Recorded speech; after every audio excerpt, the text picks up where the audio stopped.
Nick tied the knot with Jolie 3 years ago, but honestly, he wouldn't have married her if she hadn't suddenly inherited her late father's entire business empire. Jolie's father, a seemingly vigorous and youthful entrepreneur, had passed away unexpectedly from a stroke. As his only child, Jolie became the sole heir to his vast fortune. That's why Nick, a good-looking freeloader used to relying on women for support, took notice of her. Jolie was enchanted by Nick's charming words, while he only intended to stick around until something more lucrative came along. Yet it didn't take long for Nick to realize Jolie was the real prize. She'd inherited a massive fortune, and he knew exactly how to exploit it. He counted on her deep love for him as a means to control her wealth. Everything seemed to be going Nick's way. Jolie was overwhelmed by grief. Her father had been her rock and the most important person in her life.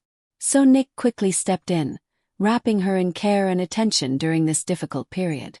The young, naive woman had no idea that this tragic time was pushing Nick to conceal his true intentions even more, at least until after they were married. He kept up his charade of kindness, making sure there was no chance for Jolie to back out. After the funeral, he proposed, suggesting they wait until she had finished mourning.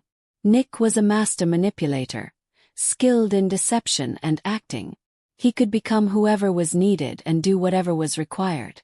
Usually, with rich girlfriends, he didn't bother trying so hard, assuming there would always be another wealthy woman. But with Jolie, he knew the stakes were higher and worth the effort. His confidence was clear. However, the first obstacle appeared unexpectedly, from a source he hadn't anticipated.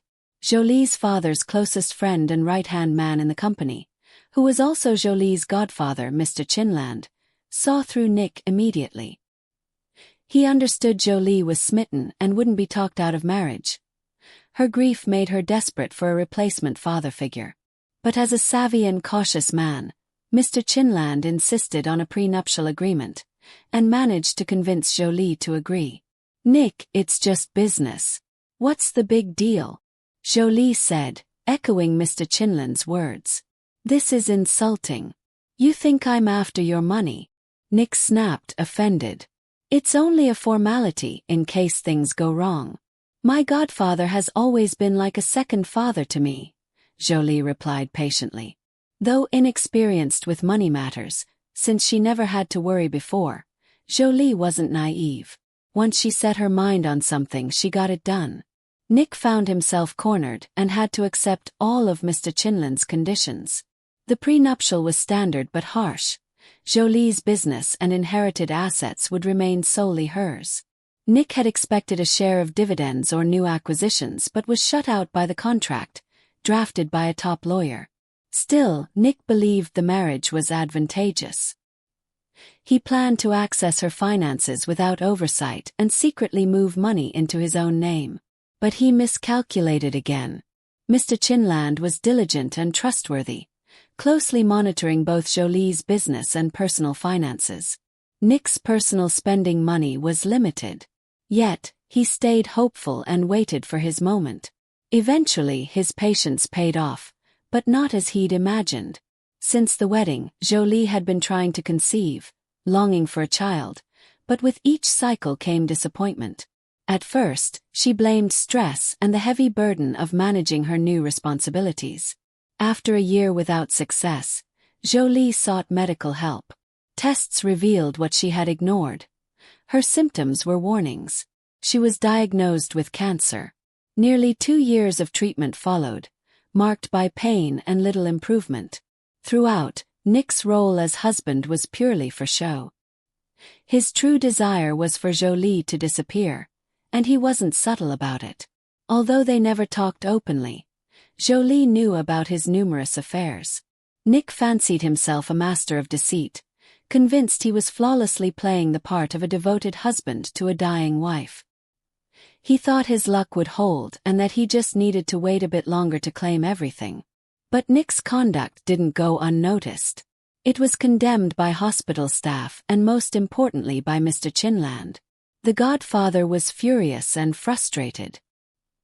He couldn't understand why Jolie clung to the marriage despite her dire condition. More troubling was Jolie's apparent lack of a will, meaning Nick would become her sole heir by default. That schemer would inherit everything, Jolie's fortune and her father's legacy, rendering all their hard work meaningless. Mr. Chinland was determined to prevent this. That scoundrel would waste all the assets in just a few years. But the older man was unsure how to approach such a sensitive topic with his goddaughter, who had seemed full of life and health until recently, yet now faced a grim fate. She was dying and soon. While Nick impatiently counted down to the funeral, rubbing his hands greedily and eyeing the inheritance with eager anticipation, Mr. Chinland hoped he wouldn't have to initiate the difficult talk about the will himself. Luckily, Jolie brought it up first. Her revelation left him speechless. She had planned everything with a cold precision and cunning he hadn't expected. Revenge, as they say, is best served cold, and Jolie had executed hers flawlessly.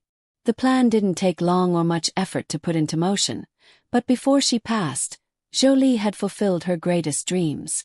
Sadly, those closest to her never witnessed a miracle. She died without recovery. Before her death, Jolie carefully arranged her funeral, calmly and firmly expressing her final wishes. The day after the memorial, the notary summoned all those named in Jolie's will to reveal its contents. Nick was stunned. He had been certain Jolie had left no official documents and that, by law, he would inherit everything. Still clinging to hope, he arrived at the meeting with his new lover, Shirley, a striking woman. Upon entering the notary's office, Nick immediately saw Mr. Chinland and Jolie's friend Kurt Turan. What threw him off was Kurt wasn't alone. He pushed a stroller holding a baby boy. Nick had no idea Kurt was married or had a child. Though not particularly sharp, Nick wasn't dumb. It didn't take him long to realize he'd been outmaneuvered. Yet curiosity drew him in. He wanted to know what Jolie had devised, even though he suspected it would be humiliating. For nearly 15 minutes, silence filled the room as everyone occupied separate corners. No one else arrived. The notary stretched out the preamble, explaining why they were gathered and how important it was to hear the last will. Even then, Nick noticed the wicked smile on Mr. Chinland's face. He alone knew the will's secret. Finally, the notary called out Nick's name. "To my lawful husband Nick, I deny any inheritance," he read. After the short sentence, the notary looked at Nick, asking if he understood. Humiliated, Nick nodded. Shirley grabbed his hand and stood to leave defiantly, but Nick held her back. She gave him a questioning look which he ignored. He wanted to flee the scene of his public disgrace, but the show was not over, and the gathered guests were meant to witness the conclusion. After a pause, the notary continued. "I bequeath all my personal property to my only son, Robert Turan. Until he comes of age, I appoint his father, Kurt Turan, and Mr. Chinland as guardians and estate administrators." The announcement hit Nick like a thunderclap. "She hasn't been pregnant for 2 years. That's impossible." Desperate, Nick clung to outdated notions, ignoring modern possibilities. Mr. Chinland smirked, clearly enjoying Nick's shock and dismay. "Medicine these days works wonders," he remarked. Watching this, Kurt recalled the horror he felt 2 years prior when learning about Jolie's grim diagnosis and limited time. She had spoken calmly about her fate and her wishes. She'd revealed her deepest desire, to become a mother no matter the odds. "I had my eggs frozen before treatment began. They told me I might never raise a child of my own, but I insisted, Kurt. I grew up motherless and know how hard it is, but I always felt her love and protection." "Does Nick agree to raise the child alone?" Kurt asked carefully. "Who would let him? He'd gladly become guardian just to use the baby's inheritance. He has no conscience." "Well, I already know my dear husband is a man of questionable character. His reaction to my diagnosis. I won't even discuss it. He's not worth my concern." "And the baby?" Kurt pressed. "That's what I want to talk to you about," Jolie said, hesitating unusually. "I don't know how to say this gently. Maybe there is no gentle way. Simply put, I want you to be my child's father," she said, her voice sharp. Are you serious? You're married, Kurt said, taken aback. Yes, I'm married. And I will remain so until I die. That's my decision, Kurt. Of course we won't sleep together. It's impossible now. I can't carry the baby myself. Unfortunately, I had my eggs frozen. Now we just need the biological material from the father. Naturally. I also need a woman to carry and give birth to him, Jolie said calmly. But thankfully, those services exist now. At first, Kurt thought it was absurd, the desperate ramblings of a woman clinging to hope. Yet she had a clear, logical plan. She'd already done much groundwork, researching legal matters, arranging reproductive clinic services, even finding a surrogate mother. Kurt, I could choose a sperm donor, she admitted, but I want the child to carry a piece of me. And when I think about it, who else would care for the baby? I've thought this through, and you're the only person I trust. Knowing you all these years, I believe you'll be a wonderful father. She hesitated before continuing. I understand you want to build your own family, get married, have children naturally. That makes sense. But please just think about it. Don't answer me right now. After what happened with Nick, I need the father of my child to be someone who values more than money. Someone who won't exploit my estate. I'm not naive anymore. Nick taught me plenty. I see life differently now. As for you, money is no concern, she added. My father has it, Kurt gently corrected her for the first time. You know you're set to inherit it. You worked tirelessly to keep the family business thriving. You've never needed money. Now I'm certain, Jolie said sadly, that a man raised poor will never stop worrying about having enough to eat. And if he lacks decency, that's a recipe for disaster. I've lived it. To be honest, I'm completely confused, Kurt admitted. I pictured fatherhood differently. I need to talk to my parents first. I can't decide this alone. When I become a father, I want my family's support. So I must tell them. And hear their thoughts. Jolie didn't object. She only asked Kurt to promise to keep everything secret. The talk with Kurt's parents was tough. His father took the news calmly, listened carefully, and assured Kurt he would support him and help with the child however he could. His mother wasn't so open-minded. Like all mothers, she had imagined her son marrying a good woman and having children in the traditional way.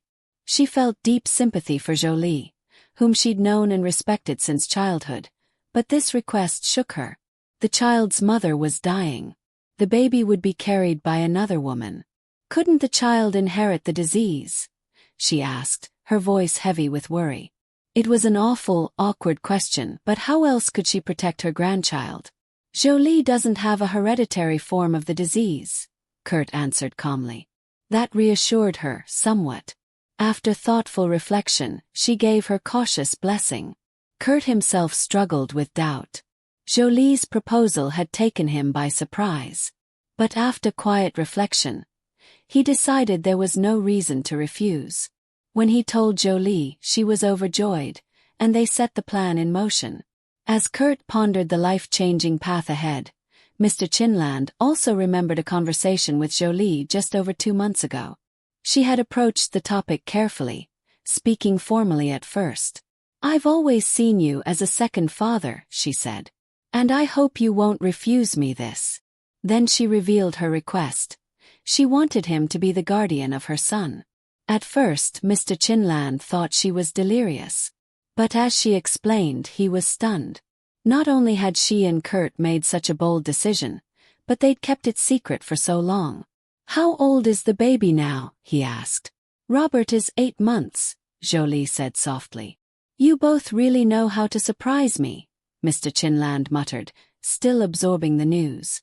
I don't want Nick to learn about Robert before I'm gone, she added. He'll only find out when my will is read. It's already drafted and with the notary. But one thing remains unresolved. Robert will have just one parent. She looked steadily at her godfather. I've rethought many things. I won't leave anything to chance. Kurt has parents. If anything happens to him, Robert will go to them. But I want you to have rights too, just in case. The elderly man, skilled at reading people, sensed the danger of going against Nick like this, even if he deserved it. "Jolie, are you sure this is how you want to treat your husband?" he asked gently. "He's a vile man, yes. But this kind of vengeance, from beyond the grave. Why?" He stopped himself. "Forgive me for speaking bluntly. I've thought about it for 2 years," Jolie said. "I was there for Robert's birth. I saw how Kurt loves him, how his parents adore him. That's all I need." She gave a weary smile. "What really bothers me now," she added, "are those who talk about miraculous recovery and healing. As for Nick, I loved him deeply. I trusted him with all my heart. But he turned out to be the most ungrateful beast. He treated the hospital visit like it was some chore. Do you know, his girlfriend brought him here." The older man nodded silently, bitterness shadowing his face. "And you want me to forget that?" she said sharply. "No way. He worships money above all, so this is how I'll punish him. It'll be a surprise." She looked away, eyes shining with pain and strength. "You say I kept this from you. It was incredibly hard. I wanted to introduce you to my son right away," Jolie said softly, "but I had to be extremely careful.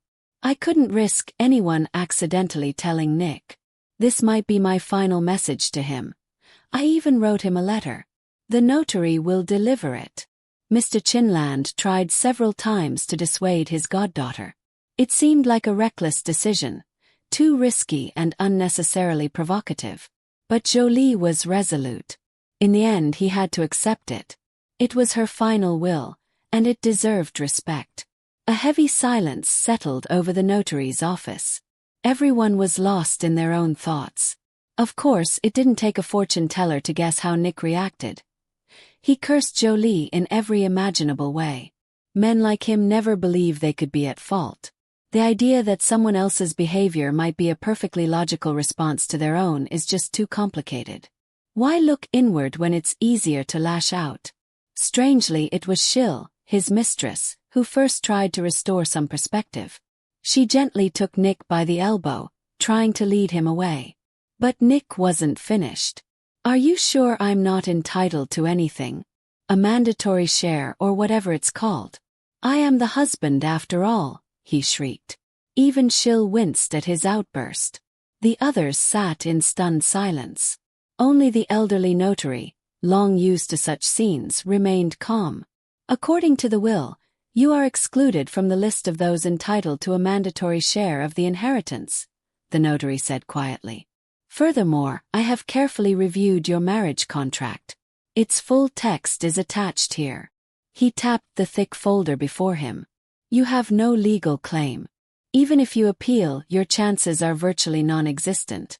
Though naturally you retain the right to try." "Of course I'll dispute it," Nick bellowed. "It's not even clear who this illegitimate child is, who she claims is her son." He had erupted into a full rage, too blinded by fury to hear reason. Kurt clenched his fists, fighting to keep calm. Even the usually composed Mr. Chinland flushed with anger. Only the notary remained as calm as a serpent. "Attached are the child's birth certificate and medical records verifying the circumstances of his birth. Additionally, at the deceased's request, there is a DNA test confirming that your wife is the biological mother of Robert Turgeon. All documents were collected thoroughly and lawfully." "I want to see them," Nick demanded. "You may only review the portions that pertain to you," the notary replied. "All other documents, especially those concerning the child, require parental consent." "I do not permit it," Kurt said firmly. "So, it's only possible in court if a judge deems it necessary?" Nick growled. "Precisely," the notary confirmed. That was the last straw. Nick stormed out, slamming the door behind him, vowing he wouldn't let it go. Shil, calmer, said a quiet goodbye and slipped out after him, closing the door gently. "Does it matter that he didn't sign anything?" Mr. Chinland asked. "There are many like him," the notary replied. "It's just a formality. It would be funny if it weren't so tragic," Mr. Chinland murmured. "I still don't understand how Jolie ever got involved with him. But the question was rhetorical. The men quickly signed the necessary documents and shook hands. Mr. Chinland helped Kurt place little Robert into his stroller. "Will you join us? I want to take a walk, get some fresh air." "It's good for the baby," Kurt said. "Certainly. I'll come along for a bit," Mr. Chinland replied. They walked quietly, listening to the rhythmic rustle of stroller wheels on the sidewalk. "Do you think Jolie would be satisfied with how I'm handling things?" Kurt finally asked, voicing a question that had been haunting him. "I'm sure she would," Mr. Chinland said warmly. "You're a wonderful father. And it's clear how much you both meant to each other." "To be honest," Kurt said softly, "there's one thing I can't shake. You know Jolie told you she was worried about this. The will, what happened at the notary's office." "You mean the circus with the will? And Nick finding out about Robert?" the older man asked. Kurt nodded. "I kept raising concerns. I didn't like the idea from the start. Nick is nasty, angry, stupid, mercenary. Why provoke him? Honestly, I even thought about telling him after the baby was born. Jolie was hiding it so carefully. I figured she just wanted to avoid dealing with him and left it to us." He sighed. "Seeing him today, how shameless he was with that woman. It makes me wonder if I should have pushed harder for my view." His reaction. The look on his face. It was terrifying. "Maybe we should have cut him off sooner." "I think Jolie didn't want him either," Mr. Chinland said. "That played a big role. And revenge." "Yes, she wanted revenge. 'Cause she loved. No matter what she said later, she loved him fiercely. And that love turned poisonous." He paused, brushing away a tear. "My poor girl. Don't grieve for her," Kurt said gently. "She asked us not to. She wanted us to put all our love, the love we had for her, into Robert." As the men reminisced and tried to ease their hearts, Nick and Shill sat in a parked car nearby, watching them from a distance. "So, you won't get anything, right?" she asked, blinking rapidly. Nick didn't answer. "You're such a fool," she muttered. "You heard them, there's no chance. All because of this foundling." He scoffed. "All right. Let's go. We need to take at least something valuable and move it to my apartment." 3 days later, Kurt finally gathered the courage to visit Jolie's house, only to find it empty. He'd prepared for a confrontation, even brought 2 security guards for protection. But Nick had already fled, taking a trove of valuables with him.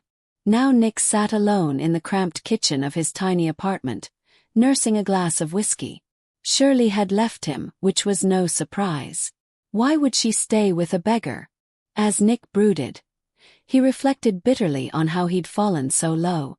Once, women paid him to be with them. Now he had to pay a young, beautiful girl just to tolerate his company. Ironically, Nick, the gigolo past his prime, worn down by vice, didn't blame himself. No, in his mind, the villain was Jolie, the woman who drained his vitality, shattered his hopes, and left him without the inheritance he'd been so eagerly anticipating. In his fantasies, he was still young, handsome, successful, and wealthy. But Shirley's parting words had shattered that illusion. No one needed him. He was a poor drunkard, deluded and forgotten. Accepting that reality was agonizing. His dreams of wealth and success, tied so tightly to his ex-wife, crumbled like a house of cards. His hopes of becoming a respected businessman evaporated. Blinded by ego, he refused to see his own role in the downfall. Instead, he blamed Jolie, the root of all his problems. Nick spent nearly 2 weeks in a drunken stupor, drowning reality. Each day, his bitterness grew. One bleak, blackout-filled morning, he decided enough was enough. Drinking wouldn't win him success or revenge. He felt humiliated. A few days earlier, men from Mr. Chinland had arrived and practically forced him to hand over Jolie's car. They tore up the power of attorney she had once granted him. "Didn't you know? A power of attorney becomes invalid once the issuer dies," one man sneered. Nick's self-image was that of a saint who'd never left his sick wife's side. He conveniently ignored his endless affairs, gambling, drinking, and cold neglect. What a pity she's dead and I can't hit her, he thought bitterly. So many times I barely held back, convincing myself patience would pay off. He began plotting revenge. At first, he thought of desecrating her grave. But then, considering what Jolie truly cared about, and what would hurt her most, he found his answer. Robert struck him like a bolt of electricity. He laughed viciously, finally devising his plan. There were many details to iron out, but the core was clear. He would not harm Robert. What's a mother's worst nightmare? Being powerless to protect her child. That's exactly what Nick intended. His plan, born of rage and madness, was simple. Kidnap the baby, take him far away, and leave him at an orphanage for a week. Thoughts of revenge and Jolie's suffering warmed Nick's soul, if he still had one. He hadn't smiled like this in ages. True, it was a grim, terrifying smile, but he didn't care. One could even say he was happy. As he worked out the details, a dizzy euphoria washed over him. Jolie was gone, but he could imagine her torment, helpless to save her son. Then came the practical questions. He needed to learn Robert's routines and who accompanied him, to choose the perfect time and place. Nick knew Kurt well and even knew his parents' elite suburban community, with its high security. He realized the challenges ahead. He'd probably spend hours watching from the forest, binoculars in hand. Still, studying the child's daily habits seemed worth it. Is the candle worth the flame? He reasoned. His mind had fractured since the will was announced. She ruined my life. I'll ruin her child's. A wealthy heir, forced to live off state charity, while his mother watches from beyond, knowing she caused it all. Nick laughed, malicious and unhinged. Any sane person nearby would have rushed him to a doctor. But life doesn't entertain ifs. Nick was relentless. If he had a plan, even a reckless one, he'd see it through. He spent 2 full days not only watching but preparing. He scouted the area to find the perfect vantage point, somewhere with a clear view of the settlement, especially the Turgeon house, yet hidden from sight. He devoted every ounce of effort to finding the ideal spot. For over a week, Nick rose at dawn and hurried to the cottage settlement, staying until late evening. He kept watch with binoculars, noting every arrival and departure around the house. He diligently kept a notebook, making sure not to miss a single detail. He learned that Robert was cared for mostly by Kurt's grandmother and a nanny. Kurt and Jolie herself were out of the question for his plan. They both knew him well and could identify him immediately. Nick had no intention of being caught or punished. His target became the nanny.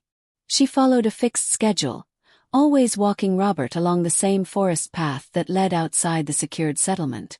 Fortune smiled on Nick.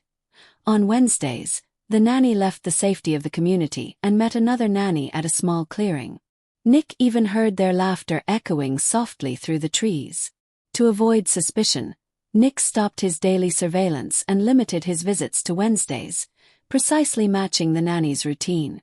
For 4 consecutive Wednesdays, he observed her every move to ensure the plan would not fail. On the 4th Wednesday, he resolved to return the following week and execute his scheme.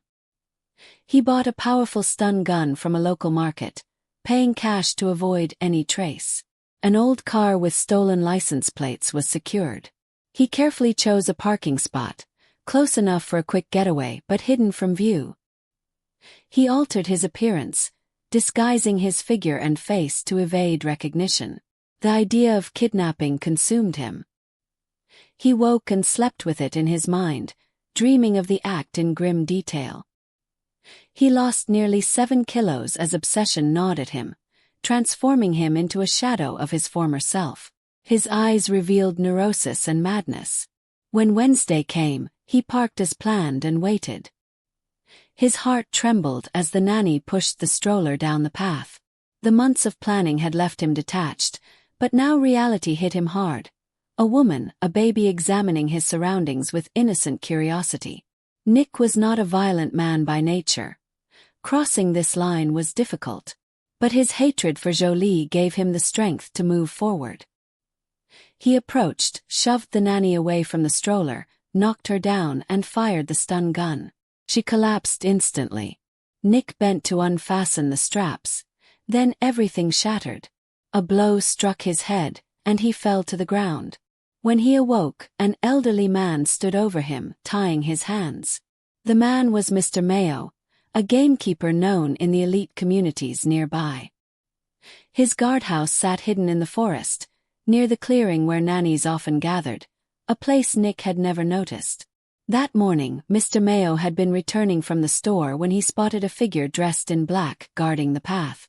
"I saw him standing there, fully covered despite the heat," Mr. Mayo later told the police.